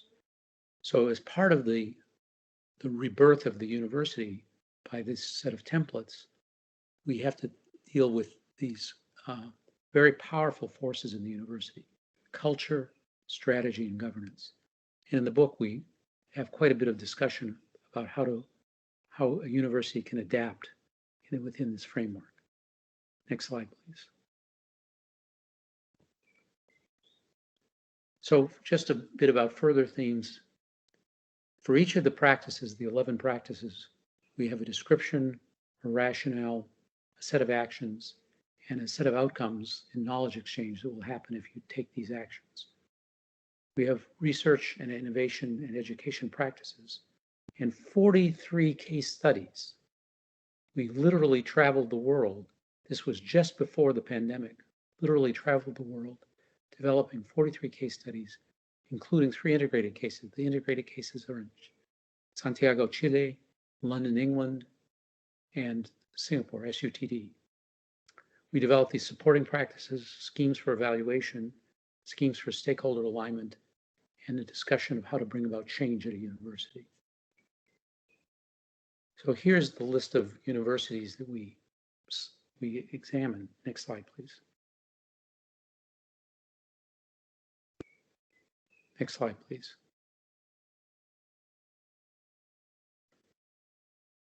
So here's the thought exercise.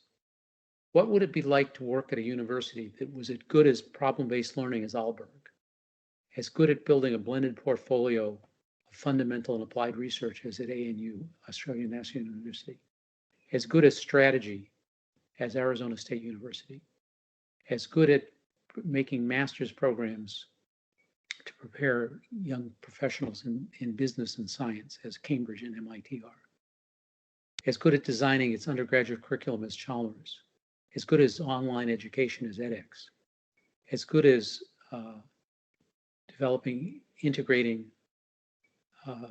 innovation into the education as EPFL and Lausanne, and so on.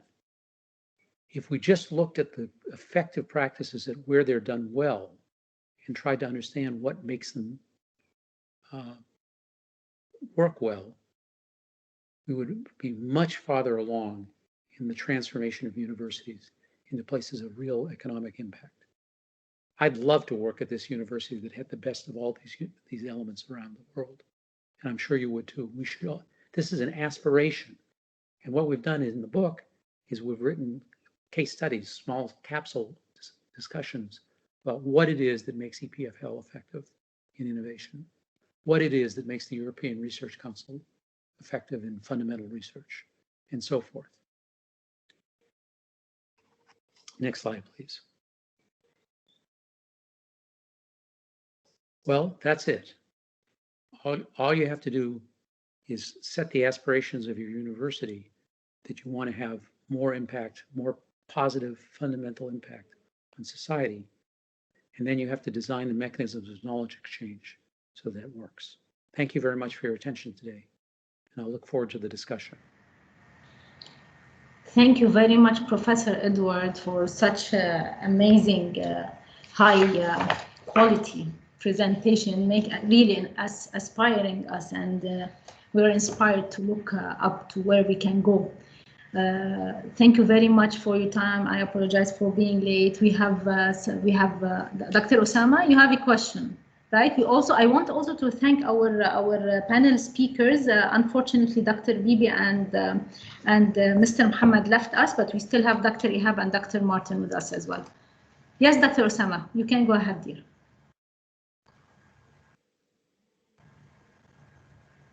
You're muted, Dr. Osama. Here we go. I couldn't help but think of Joseph Schumpeter up the road at Harvard, you know, in terms of his ideas of creative destruction or innovation that destructs to move forward. The economy moves forward with these leaps. And you're calling for innovation as an engine for growth. Have you made this connection with the Schumpeter thought? No, I haven't. I've dealt with a number of other colleagues at the business school. Are they at the business school or at the Sloan School? I'm sorry. No. Schumpeter was up at Harvard, although I know Sloan School. Right. I worked with what's his name? Well, Maury Adam. Yeah, the answer to your question is that that's not a set of models that I'm familiar with. But the okay. idea is completely consistent. You Fair know, enough. it's that business schools around the world study how businesses run effectively. They don't Yeah. study how universities run effectively. No, no. But the fact of the matter is that universities are fundamentally, like businesses, organizations that are populated by people. Yeah. So if you frame the problems in such a way that it's an issue of organizational design and organizational aspiration, which it is, and universities are ultimately just one type of innovation, one type of. I'm sorry, there's background noise. There's Hansen and Kindelberger who are up. Did you know them? Were you in time to catch up on? Oh yeah, Hansen I know well. Kindelberger, Charlie. But you've made the right association. You see, your mind has gone to what do business schools know about organizational behavior and organizational design, and how can we apply that to a university? Now, Right. Generally, it's my experience that professors don't like to hear that story. They like to think that universities are unique types of institutions.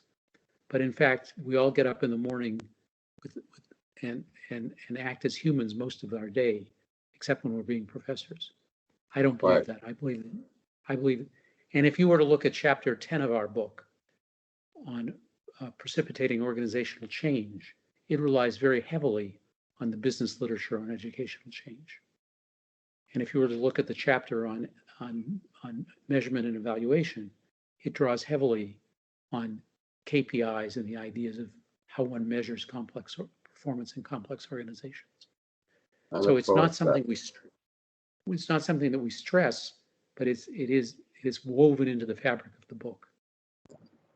I think Professor Assam has a copy of the book. I'll try and borrow it. Yes, Professor Assam, you can go ahead. Yes, I have a copy of the book, so Osama, you can see it. Professor Crowley, I would like, if you can comment about the concept of the CDIO and the role of the university as engines for, economical development. Between the type of education which is based on the CDIO model. Yeah, I think it's pretty clear that we created CDIO in the 2000s and 2010 period to address education. So it's the one domain of the university. It's not all three domains. But within that domain of education, actually, much of what's now in the book discussing project-based learning and team-based learning and active learning and digital learning had its roots in CDIO, which in fact itself was just a synthesis. There was not that much that in CDIO we invented. What we did is we created a framework.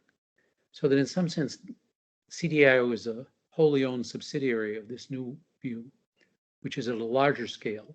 It thinks about education plus research plus innovation and all the supporting practices at a university, like HR practices and evaluation practices of change.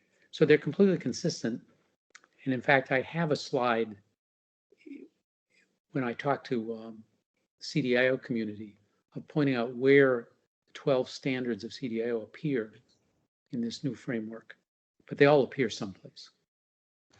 But the main answer is that CDIO is specifically about education and is specifically about engineering.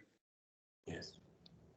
Yeah. Is there a room that this set of standards you mentioned about the CDIO and the CDIO model, in order to integrate it with this concept of universities as an engines for economic development, that we can generalize the concept of the CDIO to not just only be restricted to engineering, talk about pharmacy, talk about business, talk about the other areas, because the new model you are talking about is not just restricted to engineering, it's the university at large. So the model inside the business school, there should be a certain model for the business school, as we have a model for engineering school, so that in order they can communicate to achieve the role, the big role as the university as an engine for economic development. Yes, I think you've hit it right on the head. It's a specialization. CDIO is a specialization of this, or this is a generalization of CDIO. I want to be careful at not overextending the range of validity of the model. I think the engine of economic development works for engineering programs, it works for science programs, it works for business programs, and but it works perhaps for architecture and urban development. But I wouldn't want to insist to my colleagues who are humanists or social scientists or doctors that that this model is actually appropriate for them. There are other models of universities stimulating development, and the people who are knowledgeable about those domains, the social scientists and the humanists and the artists, should be able to study that and think about that. I think that the most generalizable idea is that universities are an important factor in the development of all aspects of society, and we should spend more time thinking about how we can do good for society. You know, okay. In economic development, it's very measurable. I have a colleague who is the vice president of a major state university in the United States. I won't tell you which state. The vice president for economic development. And he told me in the interview for the book that we did, one of the interviews, one of the roughly 100 interviews, by the way. He said he gets a call every week from the Secretary of Economic Development of his state saying, what has the university done for the economic development of our state this week? Oh, God. Oh, God, right? But you can see the pressure building. And I think that keeps you on your toes. Keeps you on your toes, right? And it makes sure you have an answer every week when they call. Absolutely. Yes. So the expectations are growing. Yes. And we're contributing to that. We the leaders of universities are contributing to it because we're being successful and we're claiming that we're influencing the university, the society, and we have to make sure we deliver. Good. This Professor Ed takes me to the question which we've been just questioning. Universities as engines of economic development. Do you still believe that universities are, steering the wheel for economic development when you see that most of the big, businesses in the world are run by dropouts from universities? Well, I'm not going to touch the dropout part of it. I think that universities produce the seed corn for economic development. We have to be careful again with the scope of activities. The Internet of Things was invented by a colleague down the hall from me. One of the first universities in the world that worked on additive manufacturing is MIT. The AI Lab was one of the founders of the AI effort at universities. And 10, 20, 30 years after, each one of these three things has had an enormous economic impact and are all traceable to universities working in these domains. So I think that the people who understand this best, ironically, are the politicians. If you go and read, since the EU does decisions by consensus, they're very heavily documented. And if you read the briefing papers for the economic ministers about why the EU should fund science, that's their term for everything from applied business to engineering. They have remarkably impressive data about the contributions that science has made within the EU to the development of society. And that's why they keep putting a larger and larger share of their budget into it. The Europeans have developed a very well-run system of economic investment in science. And their leadership understands it.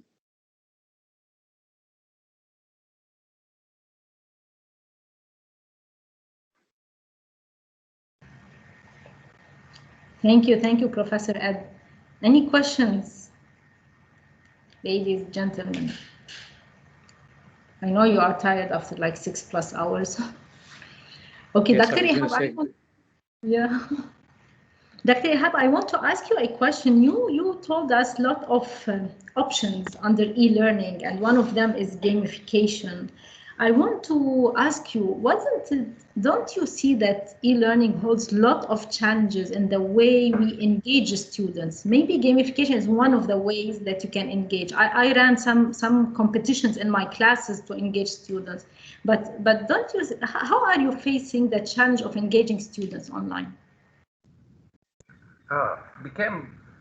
I see for the education field, it became part of it. It's how to entertain the student, not just the class to be. Let's just think about before the pandemic, where the student they don't have another option. It took a year for the student to move with the e-learning and to adjust and to get used to it. Now, how to push them back for the regular class? Now it's become kind of challenge how to entertain these students, even for their assignment, for evaluation, and also at the same time, the data that we received, we collect, that can be used in the gamification, that to evaluate the student. And also part of the education is regarding the evaluate the knowledge the student received. Could be the game that played the role of that part. Right now, the Sony and Microsoft, they have Xbox. The game the student, the kids, no, I wouldn't say student, the kids they're playing, it has artificial intelligence. Based on the way how they play, the levels or the hardness of the game being changed. So adopting this technology in the education can do the same things. How to go in evaluating the student much more harder. And if I'm evaluating the student, I get reflect from the game about where the weakness of the student. We see there is some game they're playing right now regarding of the advertisement. Why not? We don't think about the education like a business. Now there is some games, while you play it, you get some advertisement. I don't need this advertisement. This is kind of artificial intelligence. They learn from your behavior and they give you the proper advertisement. I need the game to learn from the student, and they give them a proper kind of knowledge they need, or infographic or video. So this is kind of the future of this gamification that can play that role. Yes, I totally agree. Honestly, my kid, he's 7 years old. He tells me things, and when I ask him, from where did you get it? Did the teacher tell you? He tells me, no, from TikTok, from YouTube. So these technologies are teaching them much more than what parents and teachers are doing, right? Yeah, it's going really so far. Yeah. Dr. Osam, you have a question? Sorry, Dr. Ihab, go ahead. They became super familiar with it. Now they get their norm and their behavior based on the TikTok or Snapchat. Now these behavior kind of, they learn from the other. We used to learn from the school while we're interacting. We learn through interacting to each other. But right now they're attached. And even with the e-learning, kind of they enjoy it because they could get their free time not to run by their bicycle or play football. Just they flip and they play game. They have different name of games. I even for me I couldn't remember the game. I see my kids that play. But one time I figure out my kid's 7 years old. He's in some of the games that has a room or chatting rooms. So by asking him why you are with these people, he said, I don't know. Just I have to click and I play. So now he has a community. 7 years old, he has a community. I don't know the name of the game, one of the popular games, and he's playing with them. So Yeah. I just want to say something. It's not just that, because sometimes you say it's games or they're wasting their time. My son, as you said, now the technologies are being smart and following your behavior and what you like. So he would learn a lot of things about dinosaurs, space, football players, things that really are amazing. And it's not just like playing, let's say, simple games. So they're getting information, and this is all because of the e-learning. So in a way, it is more information, but at the same time, it's challenging, because I think they're losing a kind of life skills, as the Professor had said, not soft skills, which is mainly the patience. There's no patience. I see new generation with no patience. They need that thing, a press of button to see everything, get everything ready. And here's the challenge as educators and as parents, I guess. Dr. Osama, you have a question, dear.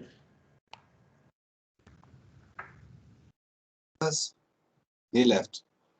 Now I had a question for Dr. Ihab. In terms of security, all these online programs, etc., require energy, power. Without power, electricity, the whole thing's academic. Now, if we got to really go in a big way in terms of what we're all proposing on see a future, how do we secure this matter in terms of providing energy? And here in Kuwait, we're already touching the limits of the capacity for generating electricity. So maybe tomorrow you shut down. So how do we deal with the supply of energy that these programs need? Any thoughts about that? As I see, the Gulf region, they're playing a role of the instant electricity that coming from the solar. But regarding it could be disaster one day. We are moving with the technology and we'll be attached to the technology, and this can be shut down. What about the internet? I don't know. The whole thing. Yeah, if we think about Corona itself, it doesn't cross our mind. There is something, it would exist like this. But who knows about the electricity? Maybe something happened the same like this. To go above the capacity, I don't have any feedback about it. Maybe anyone from the audience have feedback about the electricity and how this gonna be managed with the overloaded in the future. We're looking forward. Yes, this is one of the cases. It's a gig future. God is great. See what happens. Anyway, good luck. Any more questions from the audience?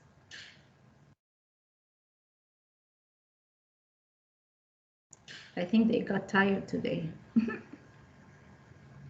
I would like to thank Professor Edward for ending it very professionally. I would like to thank Dr. Ihab for being patient with us and remaining till the end. Dr. Martin, thank you big time for just presenting our experience with the PBL in the School of Engineering, all our keynote speakers, as well as our panel speakers.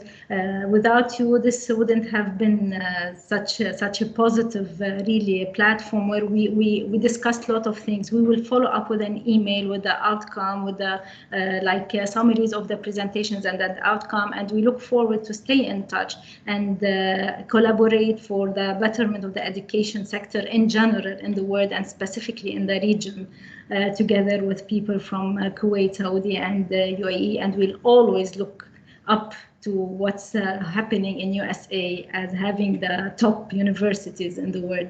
I leave the floor for Professor Isam. Yeah, I would like to thank all the participants, for their, they bear with us, for a long period of time. And, my evaluation for this webinar or this symposium or this forum, it's really is of a good standards, and we have received good presentations from people from the region and from South Asia and from the US. We are very fortunate to have this group of scholars with us today. I would like to greet every one of them in person for their contributions, and we are very proud at the ACK to have this group of scholars. Again, I would like to say to Professor Crowley that next October we have the Asia meeting for the CDIO here at the ACK. So we hope that you will be with us in that meeting. So we are working on the agenda for that meeting right now with Helen from Singapore, as you know. Yeah. So it's going to be with us. Make sure someone sends me a note that I can get it on the diary. Yeah, sure. Okay. Thank you very much. Take care, and we are, I appreciate your patience and your assistance. Thank you very much. Take care. Okay. Thank you all. Thank you. Have a blessed evening, and we'll stay in touch. Take care, everyone. Thanks, Thank you very much. Thank you. Sayonara, sayonara. Been a pleasure. Thank you for the invitation. Thank you. All the best to MIT. And I should know Charlie Kinderberger.